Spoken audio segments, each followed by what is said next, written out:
Hello everyone. आज हम fundamental analysis समझेंगे कि जिस भी स्टॉक को हम अपने पोर्टफोलियो में ऐड करना चाहते हैं या लॉन्ग टर्म के लिए रखना चाहते हैं, उसकी हम फंडामेंटल एनालिसिस कैसे करेंगे, ये कैसे समझेंगे कि ये मजबूत स्ट्रॉन्ग फंडामेंटल वाला स्टॉक है। फंडामेंटल एनालिसिस करने के लिए कुछ पॉइंट्स को हमें ध्यान रखना है, उन्हीं को हम जानते हैं।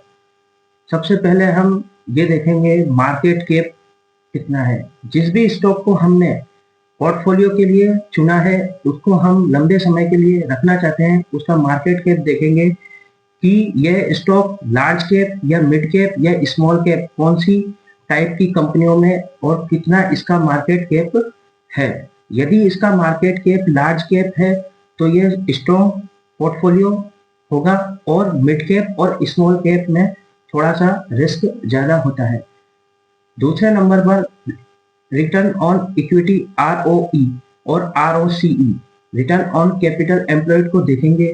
ईयर ऑन ईयर बेसिस पर जिस भी स्टॉक का 15% से ज्यादा ईयर ऑन ईयर बेसिस पे रिटर्न ऑन इक्विटी होगा, मतलब आपने जितना पैसा उसमें लगाया है उसने वार्षिक रूप से आपको सालाना कितना रिटर्न दिया है, ROE और ROCE यही बताता है।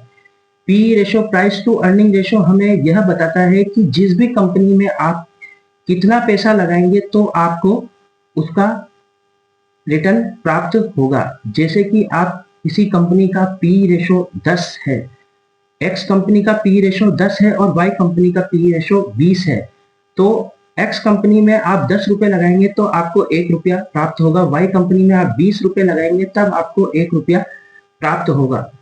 तो प्राइस टू अर्निंग रेशो हमें यही बताता है कि किसी भी कंपनी में आप कितना रुपया लगाएंगे तो आपको 1 रुपया प्राप्त होगा। तो जिस कंपनी का पी रेशो कम होगा उसी में हम स्टॉक को चयन करेंगे।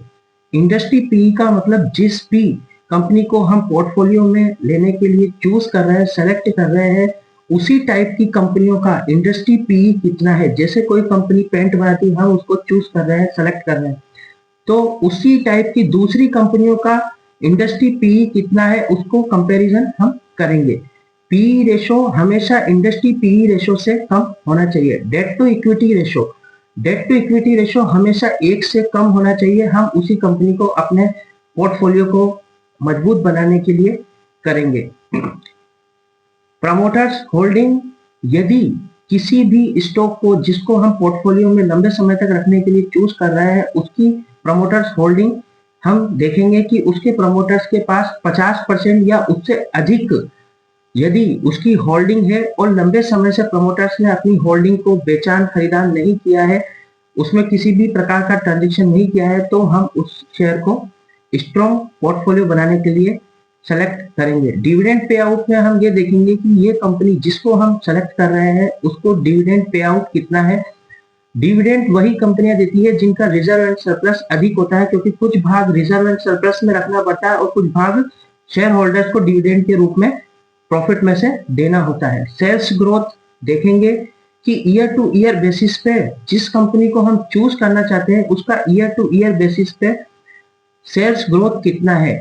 सेल्स से तात्पर्य यदि कोई कंपनी सर्विस प्रोवाइड कराती है तो वही उसकी सेल्स है, और यदि कोई मैन्युफैक्चरिंग यूनिट है तो वह कितना माल प्रोड्यूस करके सेल आउट करती है वह उसकी सेल्स में काउंट किया जाएगा।